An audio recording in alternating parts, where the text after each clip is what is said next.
اور پھر اس کے بعد جب یہ پیدا ہوئے تو ان کے دادا نے ان کو گود میں اٹھایا، خوشی کے اظہار میں ان کو لے کے گئے بیت اللہ کہ میں اللہ کا شکر ادا کروں، لیکن ان کو تو یہ پتہ نہیں تھا کہ تعمیر بیت اللہ جس کے لیے ہوا ہے آج آپ نے اس کو گود میں اٹھا کے بیت اللہ لے کے جا رہے ہو۔ اور پھر جب ان کو بیت اللہ کے پاس لے کے گئے تو جو بھی دیکھتے ہیں قسم کھا کے کہتے ہیں کہ ایسے حسین کو تو ہم نے کبھی دیکھا نہیں، ایسے خوبصورت کو تو ہم نے دیکھا نہیں، ایسے جمال والوں کو کائنات نے دیکھا نہیں۔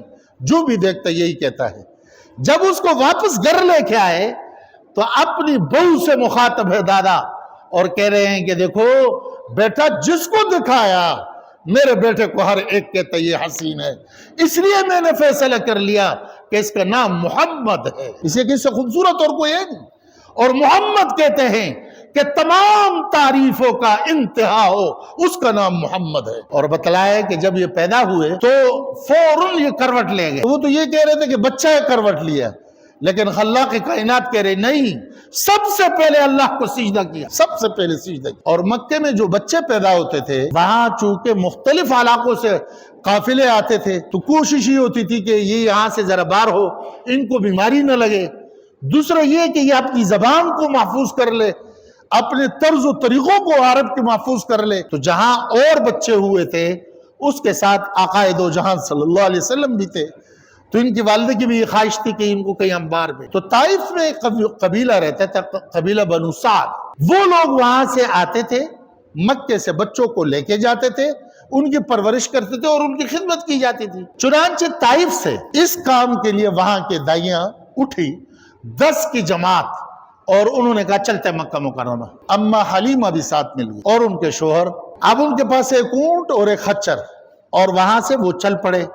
تو ان کی اونٹنی جو تھی وہ ذرا تھوڑی سی لاغر تھی، وہ چل نہیں سکتی۔ اب وہ باقی جو تھے سب تازہ تھے، تکڑے بھی تھے، جانے میں بھی مضبوط تھے، تو وہ جب سفر شروع کرے تو تیز چلے، یہ بیچارے جا نہیں سکتے۔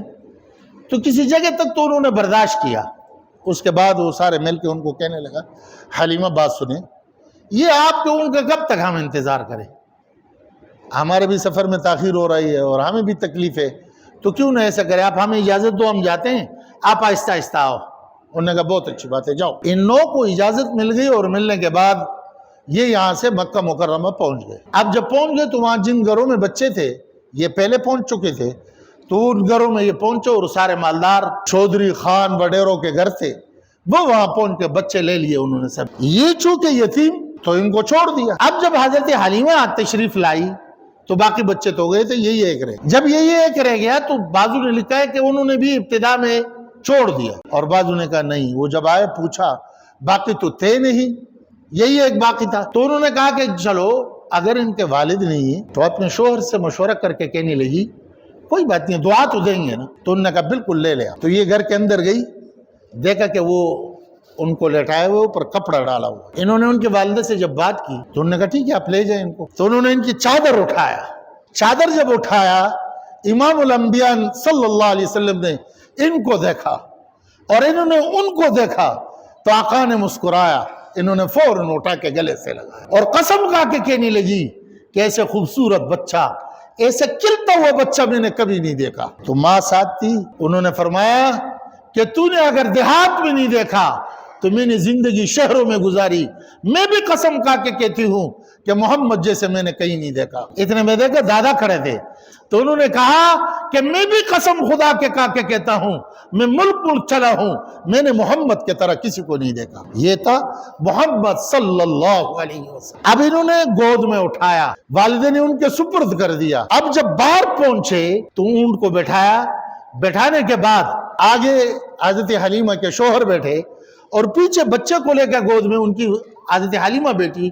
اونٹنی اٹھتی نہیں، بڑی کوشش کی نہیں اٹھی، وہ اترے، پھر دیکھا، پھر اترے، جب کچھ سمجھ میں نہیں آیا تو آخر میں کہنے لگے آپ ایسے کریں، آپ آگے ہو جائیں۔ جب حضرت حلیمہ آگے ہو گئی، یہ پیچھے بیٹھ گیا تو وہ اٹھ گئی، اور اٹھنے کے بعد کیفیت یہ ہو گئی کہ ایسے تیز چلنے لگی، وہ جو ان سے بہت پہلے نکلے تھے ان کو بھی پیچھے چھوڑ کر کے آگے نکل گئے۔ تو وہ سارے بیک آواز ہو کر کے پوچھنے لگے حلیمہ یہ تو بتاؤ سواری بدلی؟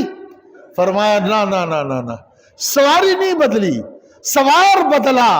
جو سوار آیا اللہ نے اس کی وجہ سے اس کو چلتا کر دیا۔ اب یہاں سے چل پڑے، جیسے طائف پہنچے، بنو سعد کے قبیلے میں پہنچے تو ہر گھر سے گلاب کی خوشبو آ رہی، ہر گھر سے گلاب کی خوشبو آ رہی، اور ایسی مہک ہے کہ پورے قبیلے کے گھر مہک اٹھے گی۔ اور جب یہ اپنے گھر پہنچی تو گھر میں ان کی بکریاں تھی لیکن سب دودھ نہیں دے رہی تھی، سوکھے ہوئے۔ اب جب یہ پہنچے تو پہنچنے کے بعد حضرت حلیمہ کے شوہر نکلے اور انہوں نے ان بکروں کو جب دیکھا تو سب کے تن بھرے ہوئے، سب کے دودھ دوئے، سارے گھر کے برتن بھر گئے۔ یہ ساری تبدیلی اللہ دکھلا رہے ہیں کہ جناب آقا حضرت محمد صلی اللہ علیہ وسلم تشریف لائے۔ اور پھر ان کے دودھ شریک بہن، ان کے بارے میں لکھا ہے اور وقت بھی ختم ہو رہا ہے کہ وہ ان کے ساتھ بے حد محبت کرتی، اور خود آپ کی کیفیت کیا تھی کہ شروع میں بچے ہیں تو اس گھر میں ایک بچہ یہ اور بھی لے کے آئے تھے پالنے کے لیے، تو آقا دو جہان صلی اللہ علیہ وسلم کو حضرت اماں حلیمہ نے جس طرف چاچی کے دودھ دیے آپ وہیں سے پیتے تھے، جب آپ کو اٹھا کر کے دوسرے طرف ڈالتے تھے آپ منہ نہیں دیتے تھے۔ کیوں؟ شروع سے انصاف پر مبنی کہ میرا یہ حصہ ہے، یہ دوسرا حصہ میرا بھائی کا ہے، میں وہ نہیں کھاؤں۔ کیا نظام تھا! وہ فرماتی ہے کہ میں ایک دن اپنی بکریوں کو نہیں لے کے گیا، میری امی نے مجھے بلایا، فرمایا بیٹا بکریاں نہیں لے کے گئے؟ تو میں نے عرض کیا کہ امی میں بہت تک گئی، یہ بکریاں سارے دن بھاگتی رہتی ہے، میں کیا کروں، میرے ساتھ تو کوئی اور چاہیے۔ تو امی کہنے لگی کہ بیٹا گھر میں تیرے سوا کون ہے، بڑی آپ ہو، باقی تو کوئی ہے نہیں، یہ تو آپ کے رضائی بھائی ہے اور چھوٹے ہیں۔ تو وہ کہنے لگی کہ امی اگر میرے بھائی محمد میرے ساتھ بیچتے ہو تو میں بکری چرانے کے لیے جاؤں گی، ورنہ میں نہیں جاتی۔ انہوں نے کہا بیٹا یہ وہاں کیا کرے گا؟ تو کہنے لگی امی میں بتاتی ہوں کہ یہ کیا کرے گا۔ فرمایا ایک دن اس کو میں لے کے گیا تو تپتی ہوئی دھوپ ہے، لیکن جہاں میرے بھائی ہوتا ہے وہاں بادل آ کر کے میرے اوپر سایہ کر دیتا ہے، تو مجھے سایہ کی ضرورت نہیں پڑتی۔ راہب جب راستے سے گزرتے ہیں یہ وجہ چمکتا ہوا چہرے کو جب دیکھتا ہے تو آ کے مجھے کہتے ہیں کہ بیٹا مبارک ہو، یہ تمہارا کیا ہے؟ میں بتاتی ہوں میرے بھائی ہے، کہنے لگے یہ قائد کائنات ہے، اس کی قدر کرو، تو میرا خون اور بڑھتا ہے۔ اور امی اور بات آپ کو بتاؤں کہ میں نے اپنے بھائی کو گود میں لیا اور اس کو لٹھایا تو میرے بکریاں وہ جو دور بھاگتی تھی وہ کہیں نہیں گئی، جلتی جلتی انہوں نے گھاس کھایا، سب نے اپنے پیٹ کو بھرا اور سب آ کر کے میرے ارد گرد جمع ہو گئے۔ میں بھی اپنے بھائی کا دیدار کرتا رہا، یہ بکریاں بھی میرے ساتھ میرے بھائی کا دیدار کرتا رہا، تو میں تکتی نہیں ہوں، میرے بھائی کو مجھے دو۔ یہ تھا محمد صلی اللہ علیہ وسلم۔ میرے محترم بھائی اور دوستو، یہ تو ان کے ابتدائی ولادت کا۔ اب اس کے بعد آپ علیہ السلام کی زندگی یہ کیسی تھی؟ تو یاد رکھو کہ جب آقا کے ذکر آتا ہے تو اس میں تین باتیں، ایک ان کی ولادت، دوسرا ان کی تعریف۔ تعریف یہ نہیں کہ جو ہم کر رہے ہیں، تعریف وہ جو حقیقت پر مبنی ہے، اللہ نے ان کو کیسے نوازا تھا، ان کا کردار کیسے تھا، ان کو گفتار کیسے تھا، ان کا عمل کیسے تھا۔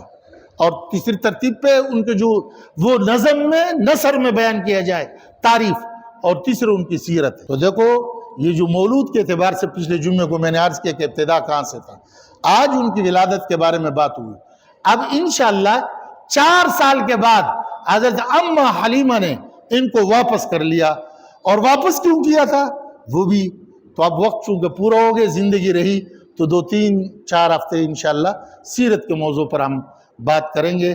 اللہ پاک آقا دو جہان صلی اللہ علیہ وسلم کے سنتوں سے ہمیں پورا مستفید ہونے کی توفیق عطا فرما۔